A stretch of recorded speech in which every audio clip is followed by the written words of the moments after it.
waiting for some audience to show up, and then I'll talk a little bit about this thing that I made some time ago.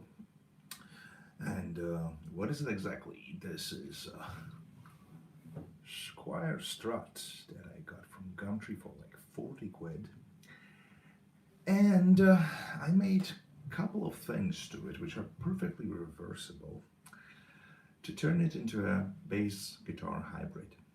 And what exactly it is just a clever set of strings. First, second, third, and fourth are a standard set of 10s.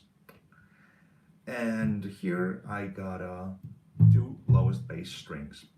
So I believe these are like 105 and 80 something gauge. I just got single strings from eBay. I think these are Ernie balls, like proper strings. It's not anything like offensively cheap from China. These are Ernie balls because I wanted to get all the factors away that might make this experiment well, spectacular failure.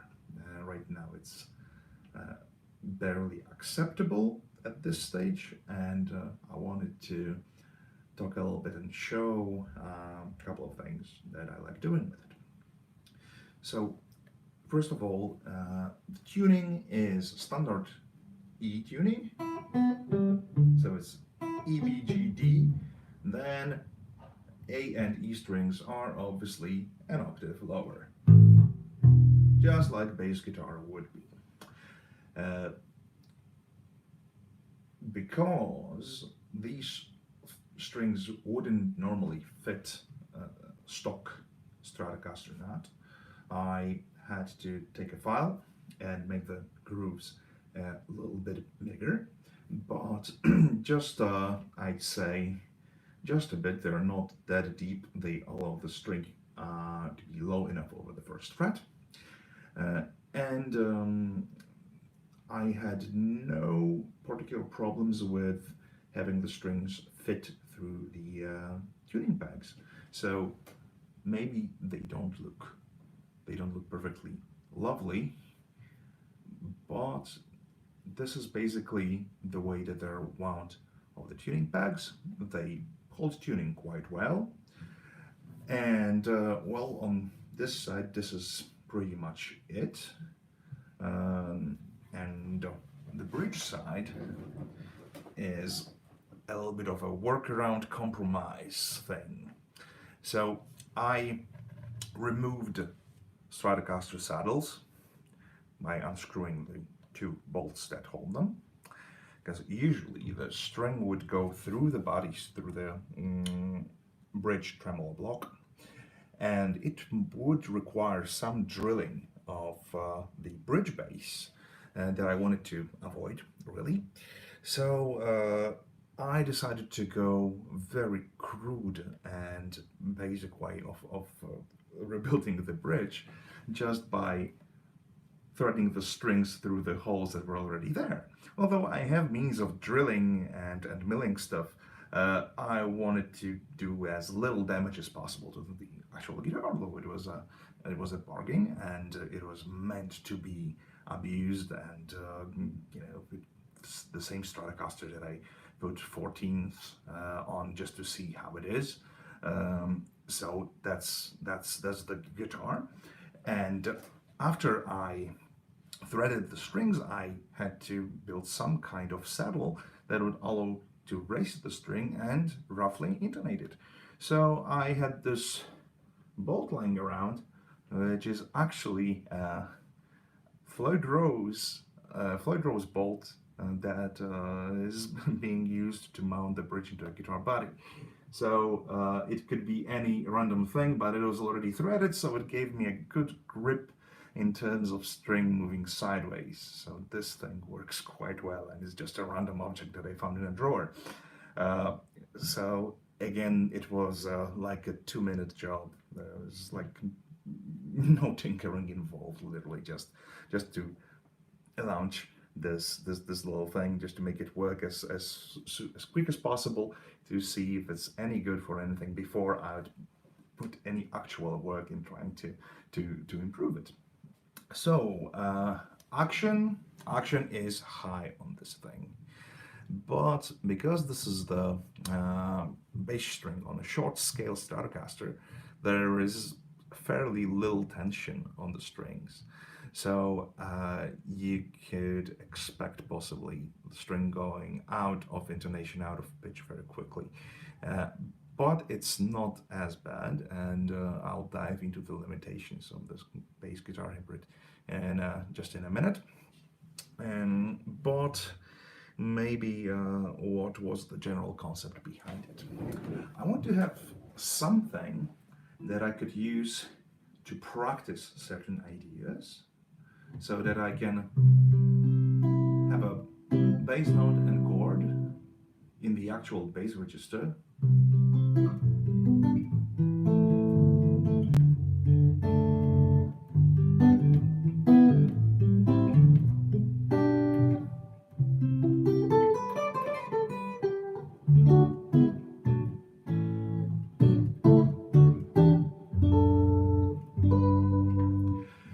and it turned out to work surprisingly well. Of course, considering what it is. I mean, this is a cheap Stratocaster with strings that are not supposed to be here. So a couple of quirks that I had to deal with was, first thing was, of course, to intonate it, because with the standard position of the bridge saddle, every note would be sharp, and it would be not just a little bit sharp, it would be tremendously sharp. It would go like completely out of tune, and depending on the position of the neck, it would go randomly from way higher in the lower positions to roughly acceptable somewhere in the middle of the neck, which is possibly not the place that I use it that often. Hey, Stratocaster. So what I found that using a tuner, I shoved this little bolt as much aft of the guitar body as possible to have proper length, and I went from there trying to intonate 12th fret. So now the problem is that because it's a thick string, short scale, we'll have this kind of disharmony that is very common in this kind of situations. I mean, this is something that I expected. I just couldn't really predict how far off it would be. So this is something that you experience with the grand piano, where the lower notes have very hard to distinct pitch. It's warbly. You need to stretch the tuning, because if it's tuned to pitch, all the upper harmonics don't really work with the rest of it. So that was one of the things that basically determined how I use this particular instrument. So one of the things that it works well is when I play short bass notes. So for example, in this kind of down-to-earth ragtimey thing,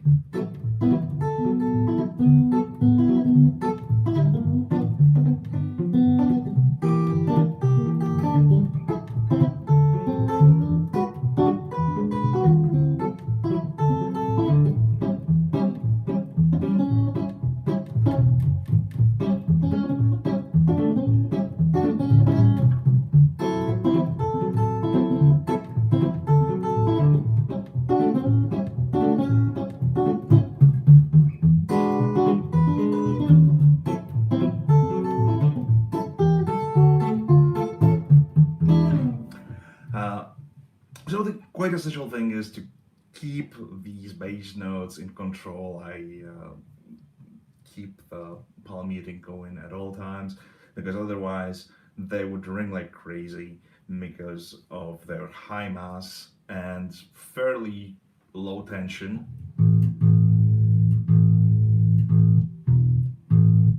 Right?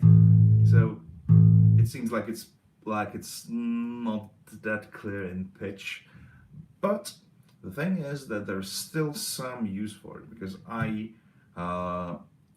use this guitar on a regular basis, gigging in duo with a blues singer and harmonica player.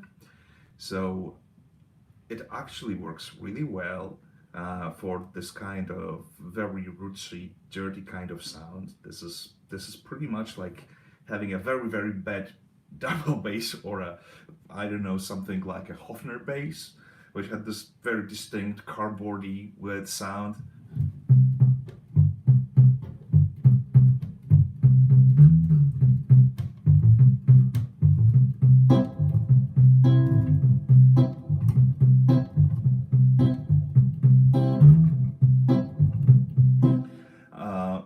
Works for walking lines.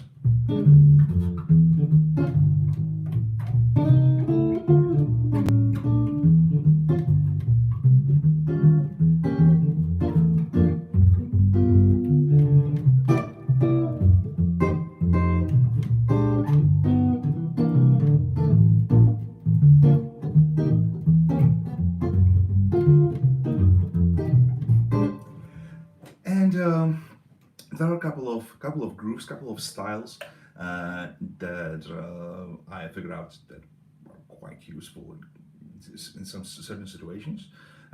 Also, there are weird things happening with pickup selector because of this of these high gauge strings not being meant to be on this guitar. The lowest octave that guitar doesn't produce usually. The behavior of single pickup and two pickups on a Strat, so say, most of the time I use middle and neck pickup because it gives me like the best balance between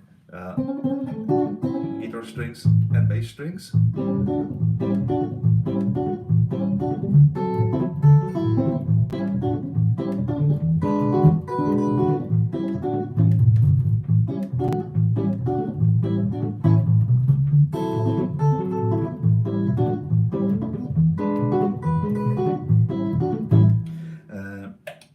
So it was middle and neck. Now this is just neck pickup.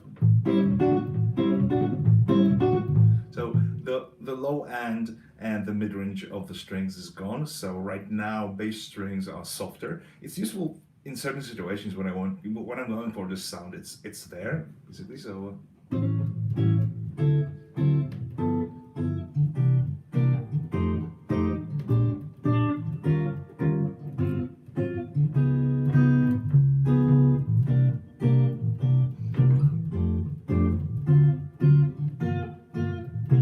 Gentle comping, it seems to work fine. Also, middle pickup gives quite a useful sound.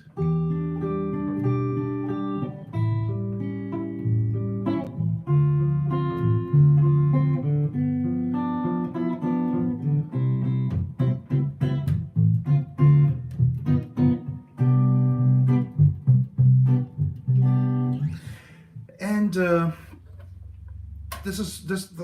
these are like three positions that I like to use in this kind of hybrid configuration. And there was one more aspect of it all that I think changes the whole use of this particular instrument. So I mentioned that the idea was to make it with essentially with no budget at all. So 40 pounds guitar, around $50, Gumtree find. It was in perfect shape. There was nothing wrong with it. I didn't have to do anything to it to make it playable. Just filing the nuts, two strings, possibly equivalent of $10. Random bolts that I had in the drawer, and that's it. That's it. I mean, there is nothing like more involved in terms of cost of building it. Uh, but I found that in the duo setting or as a practice device, uh, I get way more mileage by attaching the very, very cheap Chinese loop pedal. And what it allows me to do is building a bit more interesting, more complex comping patterns. So, for example, uh, usually I would think of this kind of instrument as a well as a something to comp a singer or a performer. So, say in a blues setting, I could go.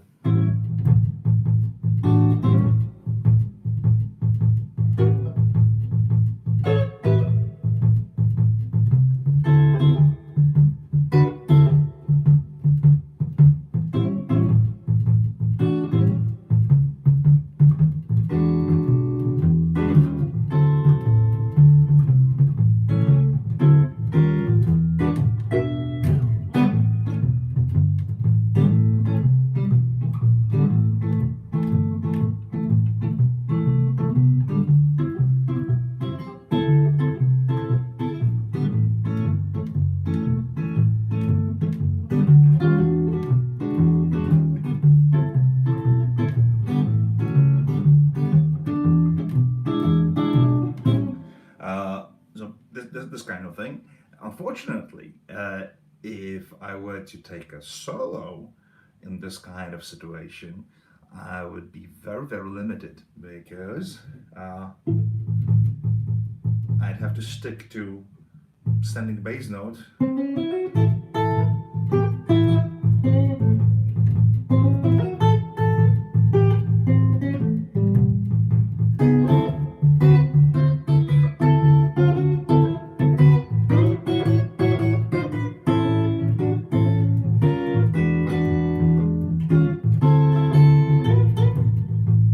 And miss a note or a chord or something like that. So the way I use it right now is I have this little cheap loop pedal, and here it is. Okay, this thing. I think these things are like maybe $25-$30 on Amazon, maybe somewhere about. I remember it was again because it was an experiment. I wanted to keep the budget down before getting like I don't know Digitag Jam Man or one of the Boss loop pedals. So this thing it has one pedal, one knob. This is the volume of the playback that you put onto the loop pedal. It has like 10 minutes of memory, so you can't really run out of it. It has USB connectivity, but it's very wonky. It's something that tends not to work fine, and I heard the stories that people tried to connect it to the computer and then they break the device, it didn't work anymore. So I decided not to take the risk. Uh, and what it does, how it's operated with this little single pedal, uh, basically, if there is no lights flashing, it means that the memory is empty, and you can play your part. If you press the button, it turns red, which means that you're recording. And then once you're done, pressing the button again starts playing back exactly on the beat as you pressed the pedal. Then you can overdub extra layer by pressing the pedal again. And to stop it, this is the downside. This is something that I don't really like about this pedal, but I didn't really have a choice. So the thing is that to stop it, I need to tap it twice, like, and this tap is usually not in time with the song. So this is something that puts extra workload on your brain because you need to play, you need to smile, you need to perform, you need to look at the other guy that is performing, and at the same time you have a up tempo tune, and suddenly you need to do which is completely out of time just to stop it. Uh, but I found the workaround for it also, which I'm about to show. Uh, to erase the memory, you tap it once, twice, and hold, and then it erases the memory. So, for example, what I would usually do, let me show you. Now it's on the floor, hands are here. Let's say that we'll have this kind of shuffle in A tune. What I would usually do for the intro and verse of the tune, I would play live. So I would just go.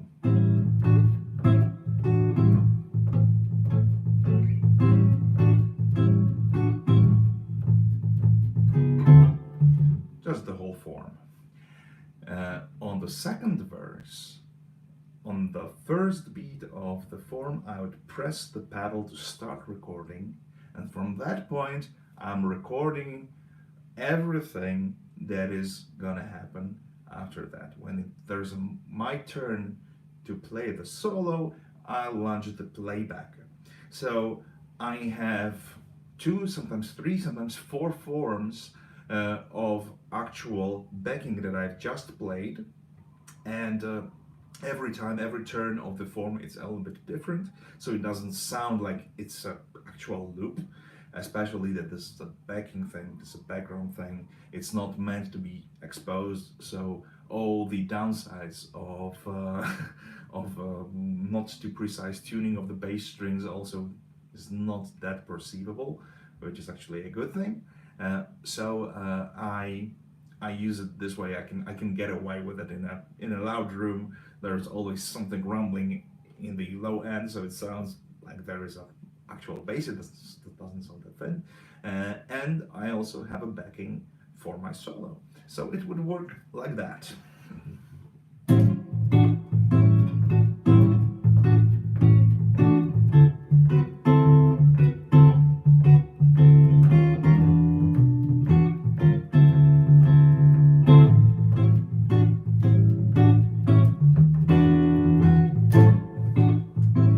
This is a backing, of course. I rushed a little bit towards the end, but right now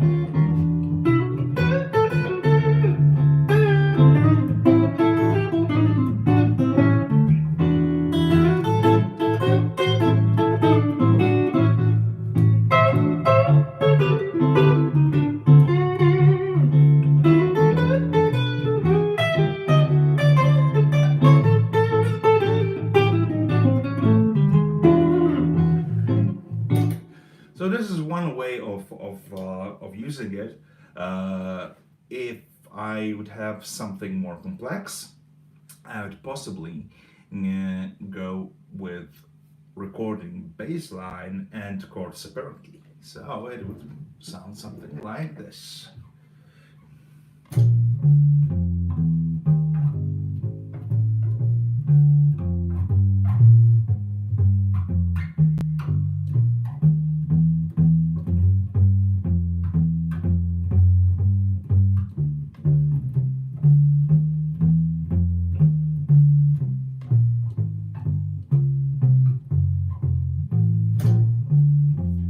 So now I have a bass line, and on top of that bass line, I can just put chords.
have to tap it twice, but as see this, it takes 2 quick taps, not necessarily in the time of the tune. So to have this possibility of stopping it with just one tap, I have my tuner in the wrong spot of the signal chain because it is right after the loop pedal. My tuner is muting the signal when I don't need it. So say if it's still running, now I restarted the playback, I can cut it just with one tap and then stop it after the song stops. So this is one of the things. Usually after I'm done soloing, I want to return to playing the comping line, and that unfortunately requires me to stop the playback, and that's a bit of a struggle. So the one more thing is that whenever my tuner is muting the looper pedal, it's doing its thing in the background, right? So it doesn't stop. I can stop it and restart it whenever I need it.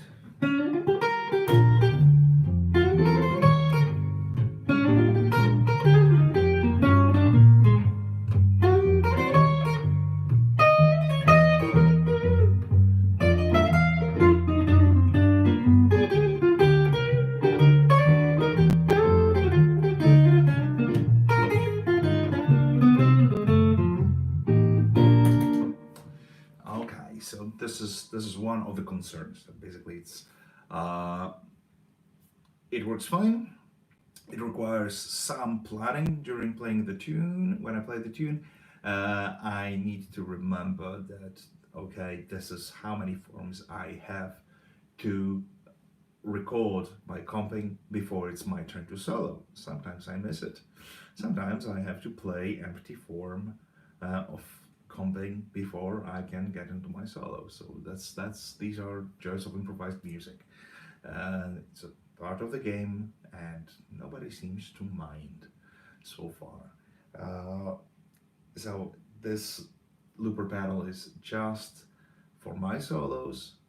Rest of it is played live with this bass guitar hybrid. Let's have a look at the musical side of things. So I'll break down a couple of grooves, couple of bass lines, couple of chordal ideas, and how do I use that. Okay, let's have a look at maybe at the blues shuffle that I just did, but let's see if it's movable to different keys and how I work around the chord and what is my main focus. So let's say we're in key of G, and I don't want this time my bass line to move too much, so it's going to be just grooving, shuffling bass line. I do with my thumb pick.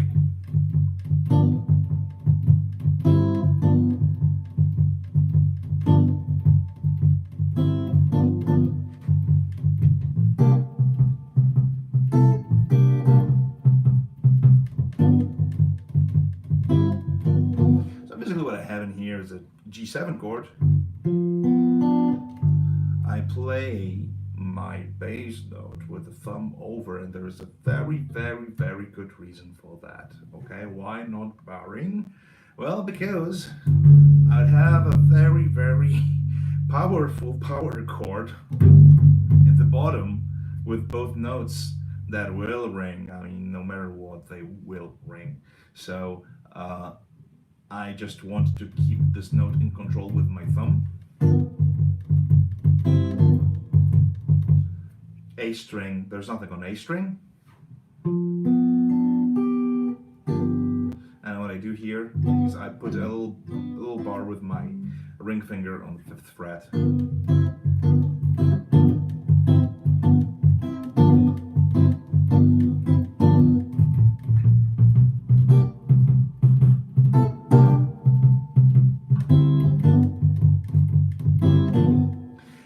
Another thing is, of course, whenever we move to the next chord in the form, in this case I move to C9,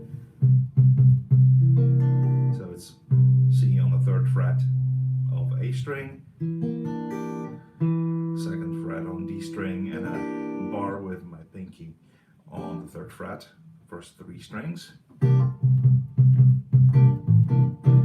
And this position opens a couple of possibilities. I can, I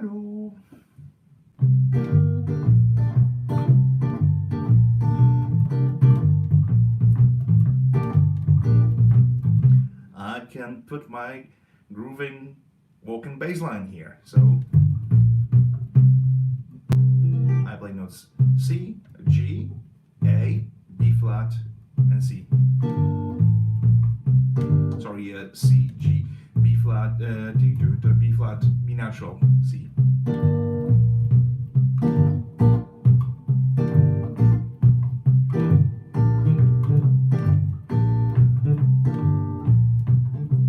And this pattern is perfectly movable. I can play it in C, D, higher up the neck. How would it sound with knowing that these pitches of the bass strings are not that exact, not that precise?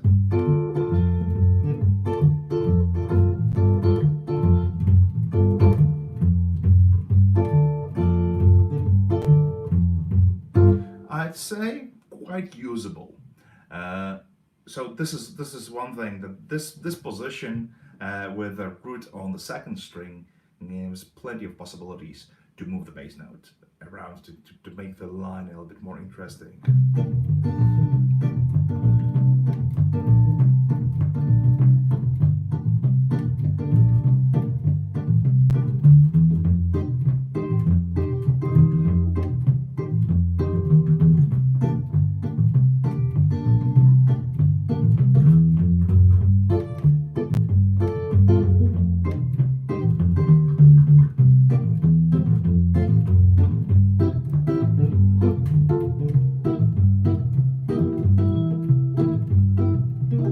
Okay, now those G shape position.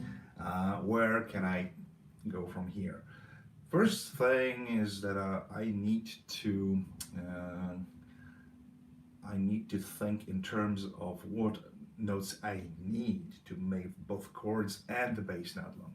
I like the shoe on the floor. Yeah, that's that shoe is my dog's toy, because quite recently I acquired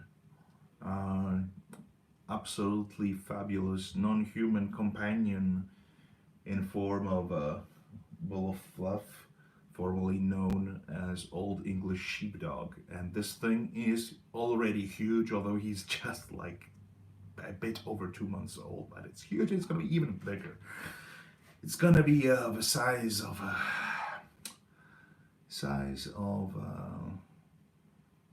middle-sized man. But yes, I have plenty of stuff everywhere right now, and I have to cope with it, unfortunately. And this creature is messy. I absolutely love it, but it's messy as hell. So yes, shoes are everywhere. Every room has its shoe. Luckily, I managed to keep him from any other destructions, so both my vintage amps are safe so far, and the new amp that I have is also, well, it's also safe. No bite marks so far. But yes, the shoe changes, you know, it's changes its place every couple of minutes. So I'm glad that right now, as I do this live stream, it's out of the room and it's minding its own business, possibly doing something atrociously destructive right now. I don't know, like eating my carpet or something. So I'll possibly find out later how bad it is. I'll assess the damage and make the proper paperwork for insurance. No. Well, anyway, everything okay. Yeah. the G shape, and the bass note. Exactly. Yep. Absolutely.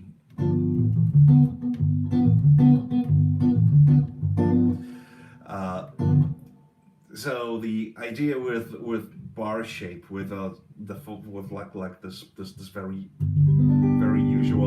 usual G chord. Of course, in this form and shape, when I strum it,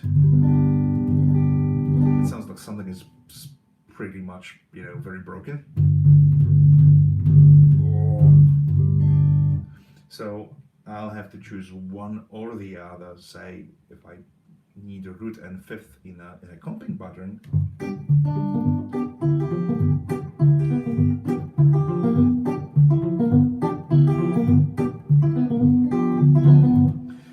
What I need to do, I need to keep my fingers above the frets, and I just press them when I need them. So I dampen them both with my picking hand with a palm muting, and I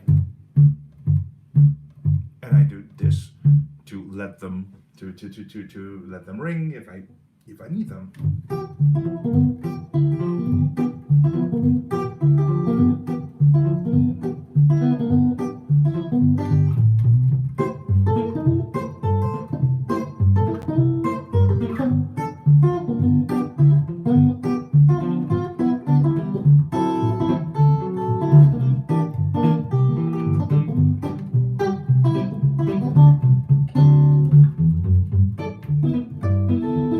Now I can combine two of them. So I can use this G here in third position and G here, because it's not the situation that I always need a dominant chord. It's not always, it doesn't have to be G7 at all times, right? Unless I want to be stuck in the blues hell for the rest of my life, which, well, actually sounds like a pretty good prospect, but maybe not for now. If I want to play like, well, That's All Right Mama in G in this case.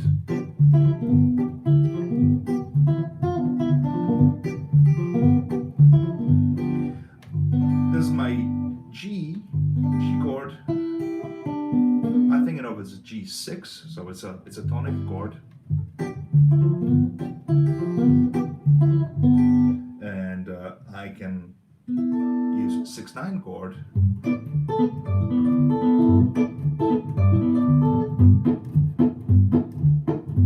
Here in 10th position, so it's also very easy to play. It's an easy chord. So two first strings on 10th, bar on middle strings on 9th fret, and I use my my middle finger to alter between 5th and 6th strings. So.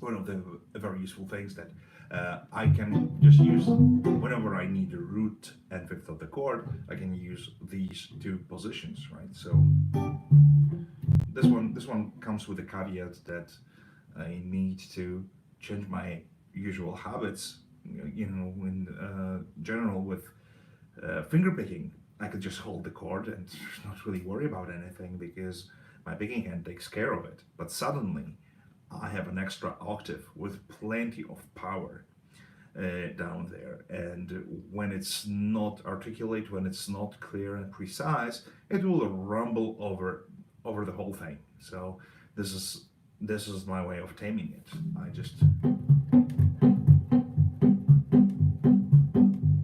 it's one or the other, or I can just use my fretting hand to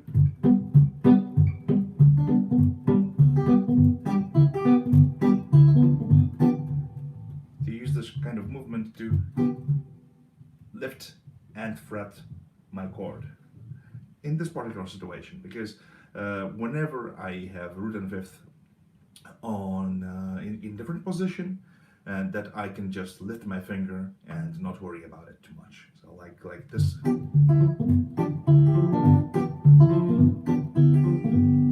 This G requires some care, some attention. This one.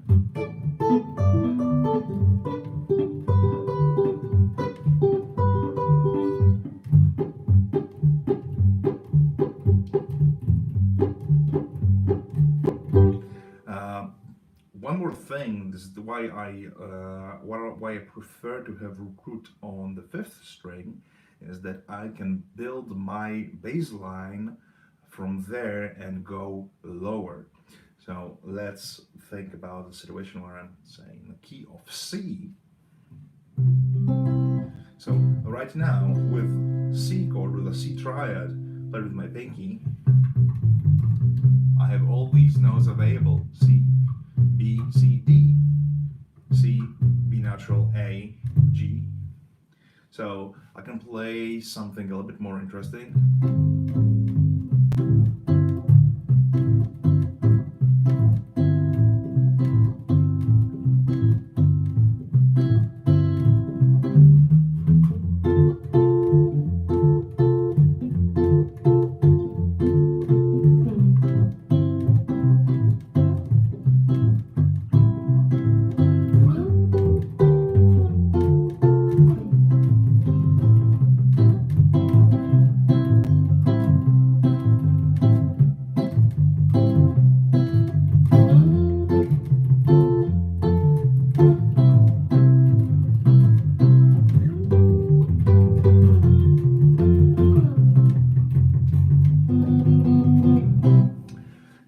Another thing that is quite useful is if it happens that I play the key that you might use open strings, I will use them. I'll be very glad to have this possibility, because I can make interval skips. Say in C major.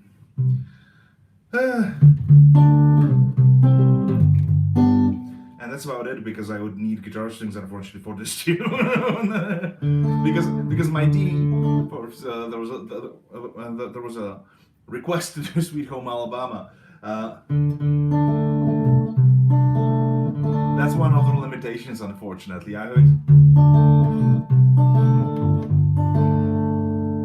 now to play the guitar tail that is in there, I unfortunately have this kind of skip. So yeah, that's that's the problem. That's one of the things, that not everything is doable in the original keys, unfortunately. So the way I think about that is more of like, have a handful of styles, have some possibilities, and apply them to chords. So because most of the time I play blues or jazz standards, or New Orleans stuff, or some ragtime stuff. What is my tuning? It's a standard tuning: E, B, G, D, and A and E, an octave lower with bass strings. I mean, rough approximation of A and E. I mean, as close as I can get. Yep. Okay, let's have a look at the possibilities that open up when I have open strings available. So with C triad on top, I have plenty more notes to work with.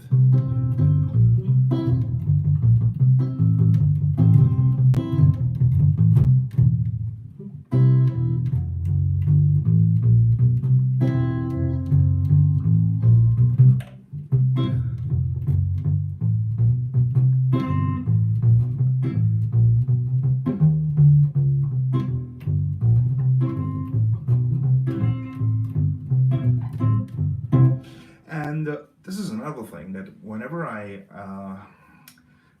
want to make anything a bit more interesting with a bass line, there is a certain certain compromise that I need to decide on.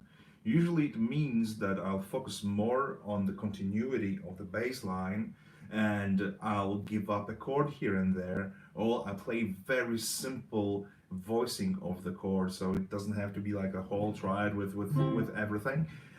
In certain situations, there are just two notes on top of the bass line. So I play this kind of shelving voicings that sometimes you see the swing and jazz players play, just to have the essentials of the chord. So say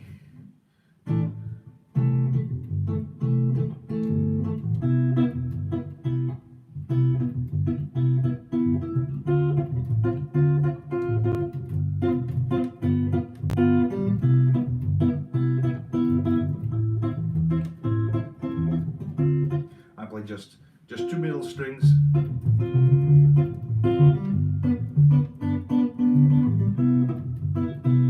And situations when I want to have like a little bit more complex bass line, and especially in the flat keys like B flat, when I can't do really much with open strings because I don't have any useful notes on open strings in key like B flat. Uh, Say in a standard jazzed up blues.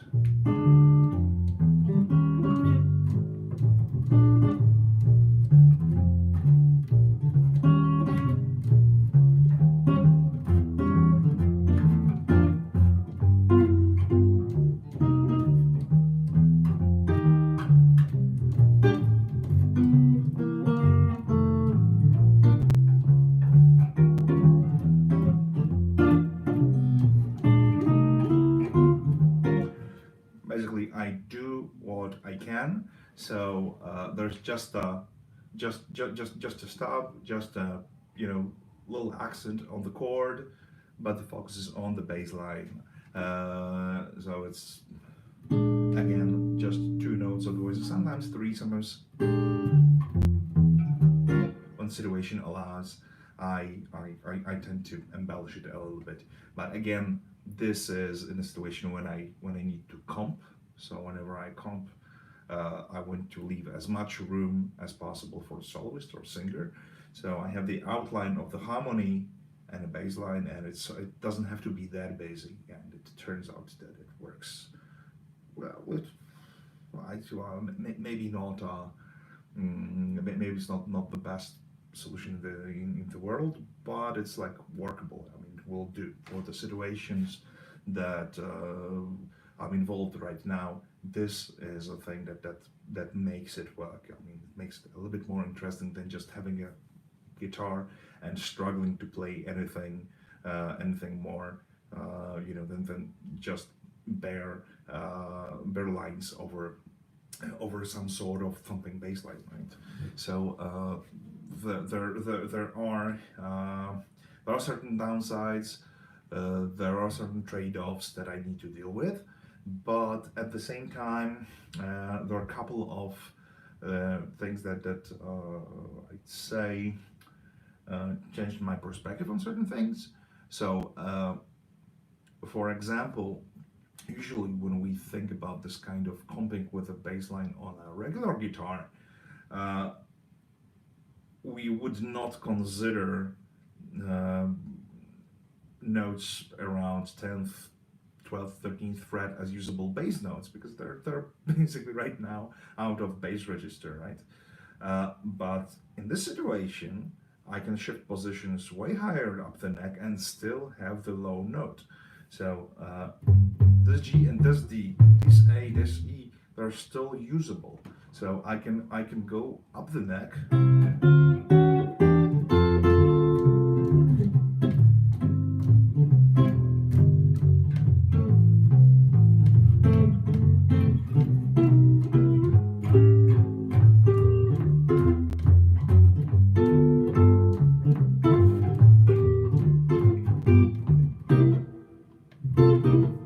So this is one of the ways of working with it too.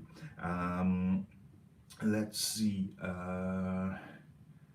Okay, for example, the tune that I do in a duo with Reverend Doc harmonica player and blues singer.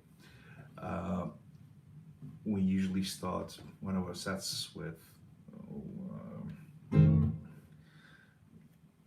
My Babe, written by Willie Dixon.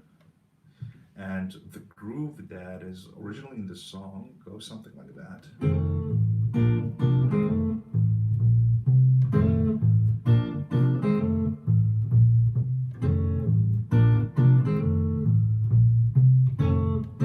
When I play it right. So I have this bass groove that I want to keep going because it's like this is the signature line for the song. So if we're opening the set with this kind of tune, I want to make this line prominent, right? So I can vamp.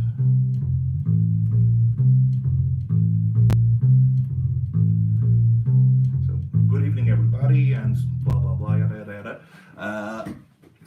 and.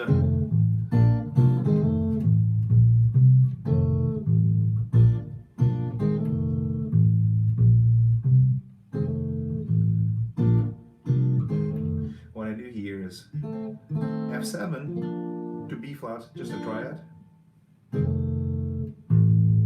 So it's F on the first fret, A on its own.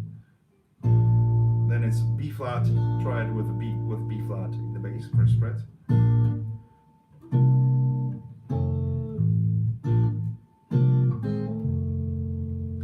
So again, in terms of this approach, like my 3-part videos on thumb independence, they're all tools to make it work, but just to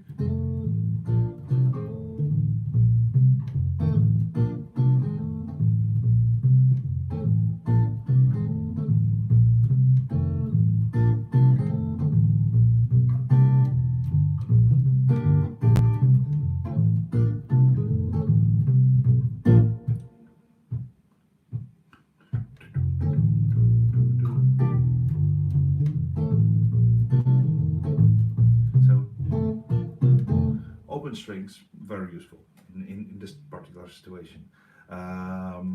With more New Orleansy stuff, I'd possibly just go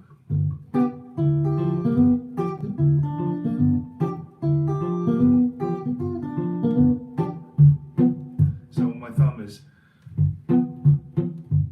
alternating between bass note and 2 middle strings.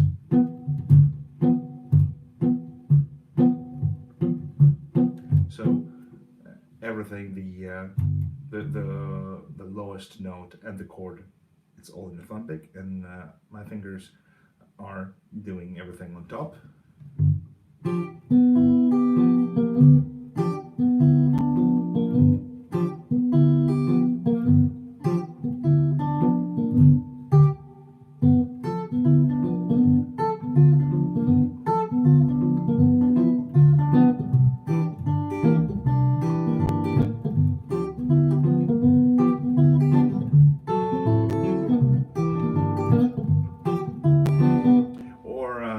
By the end of the form, we can put the turnaround in there.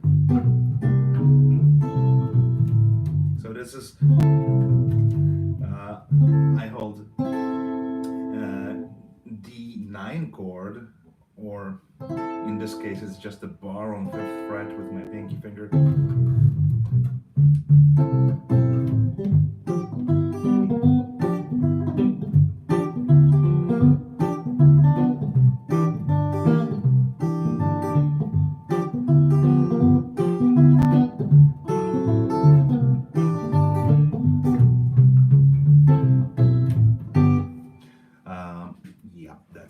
That's one of the things, and because I need to tame the slow and rumble in certain chords, I modify my chord shapes just to contain things that I need. So if I just need a bass note and a triad on top, it's going to be thumb and a short little version of the G triad. So B, D, and the G. Fourth fret on third string, bar on a third fret of second and first string. So this is all there is. Also, like the main idea before I even started modifying any guitar with the bass strings was to replicate what Chet Atkins did. I think back, I'm not entirely sure if it's late 70s or was it an 80s album right now, but because this idea of putting bass strings, of course, is not mine. I took it from Chet, and he recorded an album. I think it was called Solo Flights, where there was no bass player on the album. He had a drummer, he had different instruments, but the idea was that it was all self-contained with a guitar, and I think he put something like way lighter gauges than that. I think the bottom was like 60 something, so it was even less stable tuning wise than that, but it was the idea of having an extra lower octave on a guitar. And the first guitar that I treated with this kind of abuse was my Classic Vibe Telecaster, but it was my good guitar. It was the one that I used, so it was very temporary. It was just more of like a proof of the concept. Let's put these strings and make sure that nothing goes wrong, that it might be usable. Maybe I had some strings lying around. Okay, let's see. I made a little video. There was some interest about, oh, how did you do that? Or did the guitar break into, it's far from that, because we need to remember these are high gauge strings, the thick strings, but they're tuned an octave lower, so they have way less tension than standard strings would have, especially with this kind of short scale that the guitar has compared to bass. On the Telecaster, I had quite a serious problem with getting any useful intonation, mostly because it was a string through body bridge, so I had to stick the string underneath just to make it work, just to have any way of anchoring them in the bridge. And it meant that I didn't have the adjustment range that I needed to make it even remotely close to the intonation that I was looking for. Also, I didn't want to file down the nut, because the nut on that guitar was okay. And again, this was my usable guitar. So for any kind of weird experiments, I just go through my local classifieds and find things like underpriced Squiers. So it's, if it's like 30 40 quid, this is my like a cut-off limit. If it's been like abandoned guitar by someone who took up but didn't want to practice. So both of the Squiers, I have one more on the wall, which are completely identical, and both were in perfect shape, and they were ridiculously cheap, and I started liking them for what they are a lot. I mean, I always thought that these are like good entry-level guitars, but with a bit of setup and work, and there's absolutely nothing wrong with them. Maybe this is more like a mental exercise, but on the last jazz gig, I took like one of the cheapest Squiers that I had on the wall, just to I don't know, just to have fun with it, to take it, to show it, to show the world to the guitar. Come on, guitar, let's get outside. You've never been outside, never played in front of people, possibly. So I took it and played a jazz gig on it, and it was it was okay. And I'm actually really glad that right now I have I reached this state of mind that it doesn't really matter what I play in terms of guitars. I mean, amplifiers matter. You need to be heard, and this is something that projects your music onto the crowd. So possibly I wouldn't risk going with a tiny little practice amp, which I actually had. I got one with it was throw in with one of the Squiers. So it's still there. It's not bad. I mean, but it's just too small for any venue, and the places here in Northern Ireland that I play, they usually don't have any form of PA. So I'd say we're still in the situation from mid 80s when, unfortunately, if you want to be heard, you'd better carry on your big heavy amp. And I think I'll make a video at some point about that, because my main amp is not what you would expect it to be. I mean, it's a valve thing, and it's not a twin reverb, because I may be tall, but yeah, I'm not that strong to carry around twin reverb with me, and I'm not that insane also. Although the situation is quite interesting, because right now, because people don't carry around twin reverbs, they are quite seriously underpriced. You can get a great amp for way less money than expected. Anyway, I want to go back to this thing being cheap and cheerful and surprisingly usable. One thing that I use it for, and it's more about musicianship than trying fill in for the bass player that there was no budget for, pretty much. What I really like about this thing is that I can practice certain ideas. I can use it as an instant comping machine for certain chord progressions. There are certain standards that have weird chord movements that possibly I'd have to get my laptop, launch up DAW, set up the interface, plug the guitar in, plug my headphones. I don't have any recording rig at the moment. I mean, it's in the garage, but it's freezing cold. I don't use it. I'm not going there to play any music. It's just too cold at the moment.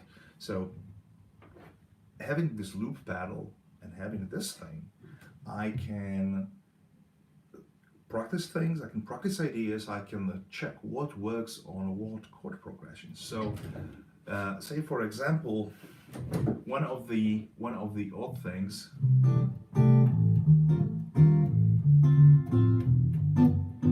a tune called Lady is a Trump, has a bit unusual movement of C, one chord, to E flat. E flat 7. E flat 7, from like a theory standpoint, this is a tritone substitution of A7, so it's just 1625, but it's a 1625 with a quirk.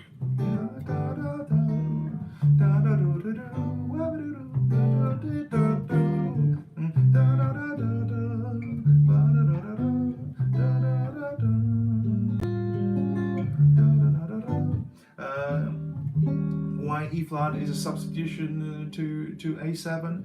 It shares same third and seventh. I can make a video on it, but nobody cares. I mean, whenever I do like a video on some more complex concepts that are actually behind the music and could possibly be like a good topic for exploration, YouTube tends not to suggest them. I mean, cover tunes so you can get demonetized, yes, absolutely. How to play a tune that everyone already showed a million times, yes, that's another thing. But something that is worth sharing, it happened to me that I prepared a video, worked on it for a couple of hours, did some editing, wanted to research things, and because I don't script stuff, these are all single takes, and sometimes it might get very, very far in, and I'm not happy with it. I scrap it. I spent already 3 hours setting up and talking to the camera. I have no bloody idea what I'm talking about anymore. So I redo stuff now, redo stuff, start over. Then I have to watch through the whole footage, which it might be like 6 or 7 hours long, just to get bits and pieces, and and then these things, then this thing doesn't get promoted at all. Although it was like, well, this is the most valuable video that I mean, I sold the farm. I mean, if someone told me this stuff when I was 12 years old, that I had to work this stuff myself. Uh, yeah, digressing at all times. Sorry about that. But loop pedal, bass guitar hybrid, and practicing weird stuff. Let's have a look at this kind of progression of C to E flat. How I would approach it, and what how it would help if I have the context recorded onto the loop pedal. So, because in the original tune it's just one bar, 1, 2, 3, 4, 1, 2, 3, 4, so it moves quite quickly. And what I can do, I can break it down, I can slow it down, I can do something like this. 1, 2, 3, 4, 1, 2, 3, 4.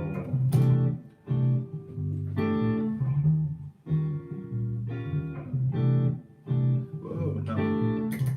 I need to fix that. That was bad. Okay. 1, 2, 3.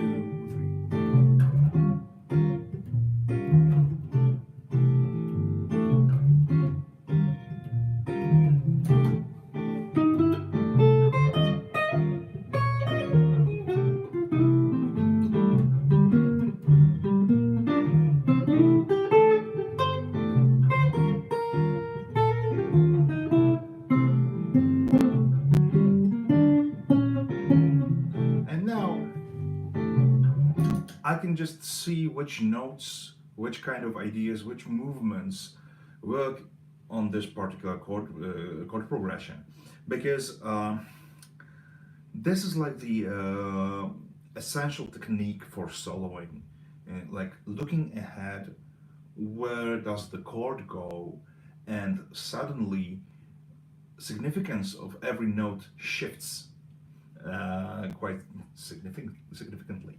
Uh, and in this particular case, moving from very conventional 1 C major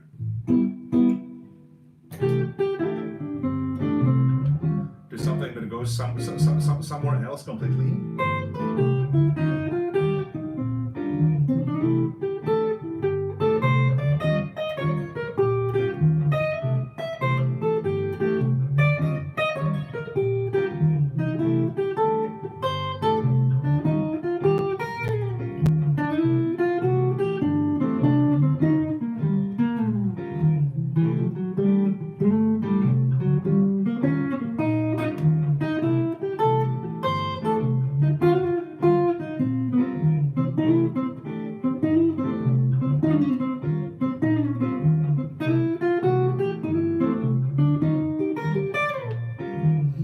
So this way, I can see what are my possibilities in building phrases, building musical motifs, because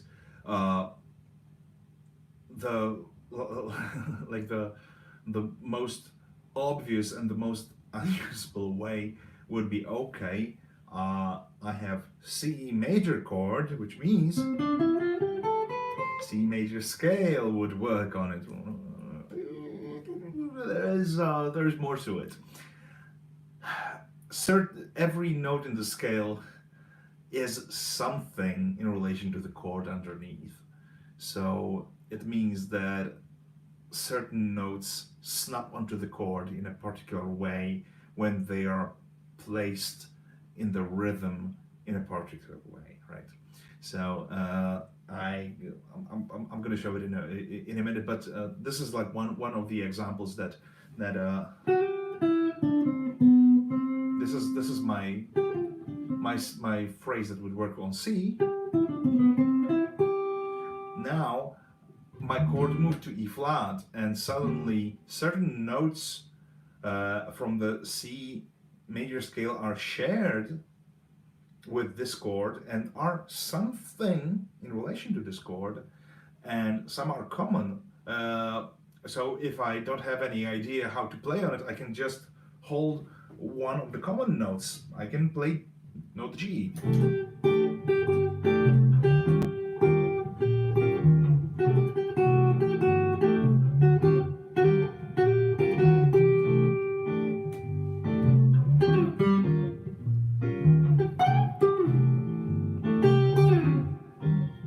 I can work with rhythm.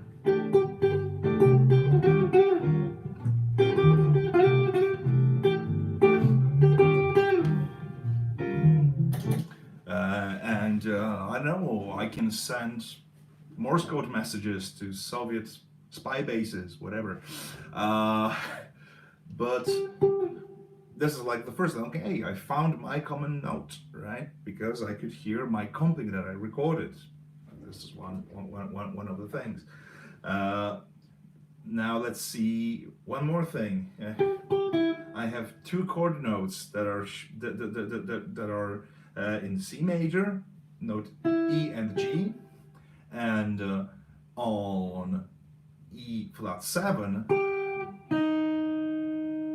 this E note won't be valid anymore, but I can move it to E flat. So it means that I can have a phrase that sounds major, and then I can use the same phrase that will sound minor, and they will work. So say something like this.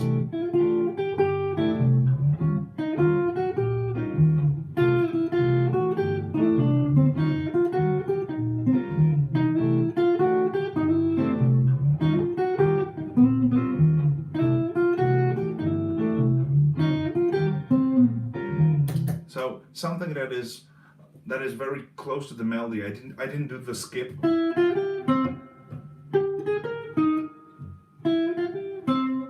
Right? I didn't play the phrase in two positions just to accommodate the chord. I want to make it as organic as possible. I want to have certain idea going that has this kind of vocal quality that stays the same register, right? I don't want this artificial skips. I don't want to put stamps on the fretboard. I want to make it musical and make it fluid.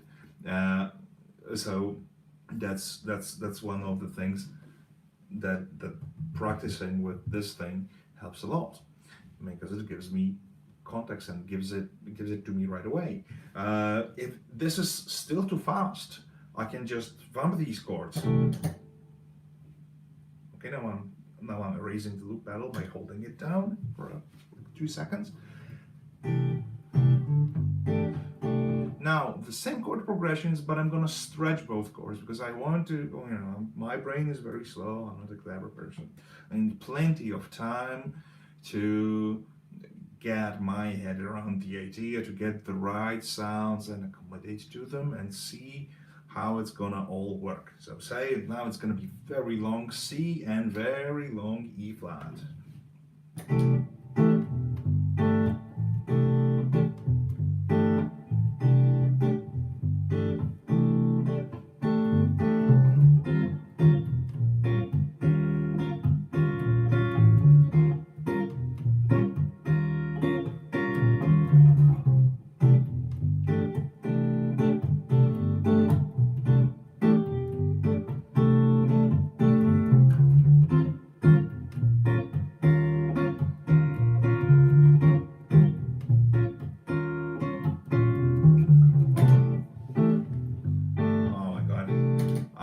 Today for some reason I rush up my tempos, and the shorter the phrase is, okay, I'll try to this time I'll try to stay in time and not rush. Cool.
practical use for it. Let's see, limitations that come with this thing. Well, as I mentioned before, it's hard to get it perfectly in tune. I mean, the actual tuner shows that the fundamental pitch is there, that it's a, it's spot on, but in context of the chord, sometimes it needs a bit of tweaking. So I'll just hold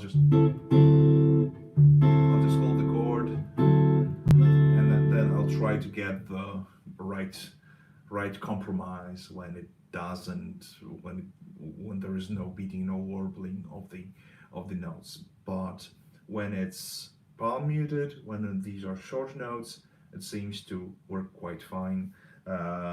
Say, okay, let's have a look at another example that I find it really useful, especially practicing certain runs on twangy Americana country tunes. So where you can just, let's say we'll have 1 to 4 movement. So it's A to D, but we'll start slow. 2, 3, boom.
Another thing, right? Just to improve certain things, to see how certain ideas would work, and the slower I practice, the more time to look ahead I have, the more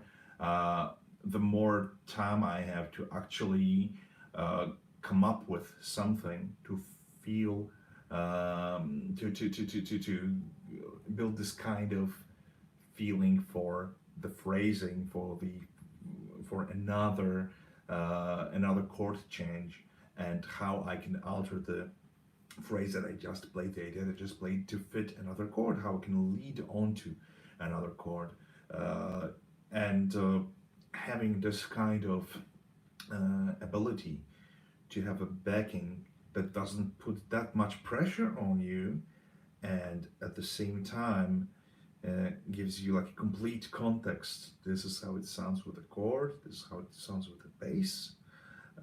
This is the idea of how certain notes of the chord sit with other notes that are in the backing layer that I just recorded. So another thing, well, stepping up the tempo and trying certain ideas a bit faster. Learning, of course, learning new tunes when you want to have a backing of certain chords, or again something with complex chord progression that you would like to practice over and have some some more precise ways of checking what's there. So yeah, that's I think that basically this whole experiment with putting bass strings on a on a guitar and adding a very cheap and cheerful loop pedal onto it made it quite a useful tool, and for both gigging and practicing new ideas and trying to improve on things, which I try to every time, at all times, and it's almost 30 years now. But yeah, I think that's quite a useful setup with a little simple loop pedal and this little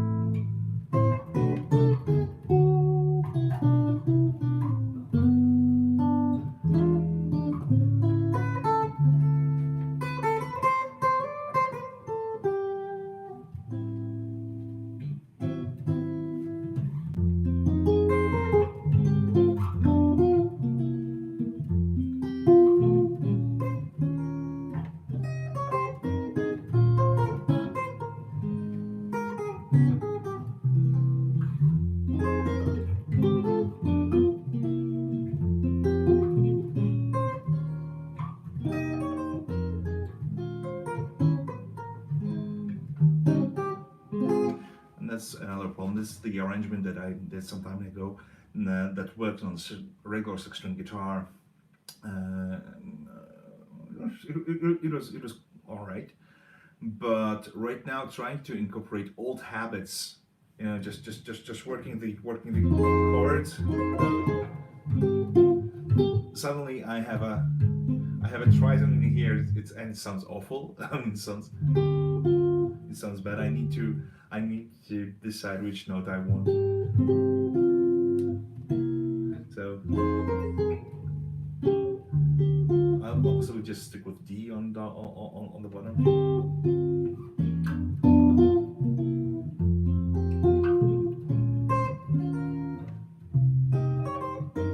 And again, because I have a bar chord, I have a note that I don't want in there ringing, but I need the rest of the chord. And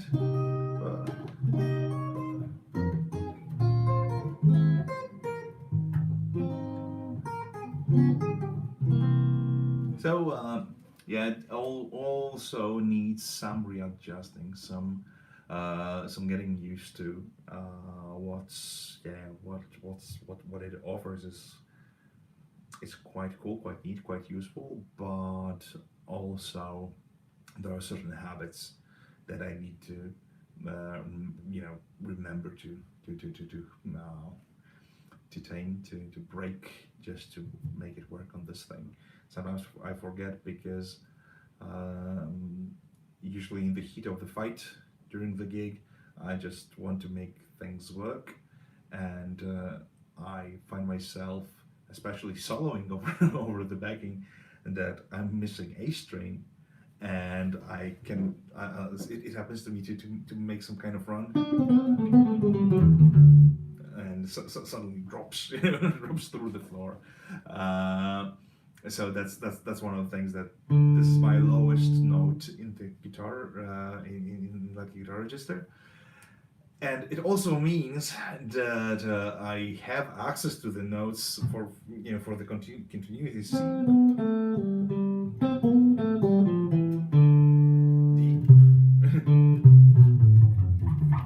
And the timbre changes a lot, so they are there, but they sound like a separate instrument, right? So that's something to keep in mind. Well, anyway, I guess that's it for today. So happy to see everyone who showed up, and hoping to make another live stream, this time on actual playing the guitar, not fooling around with drill and making a cheap Squier. poor guitar and not that great bass at the same time.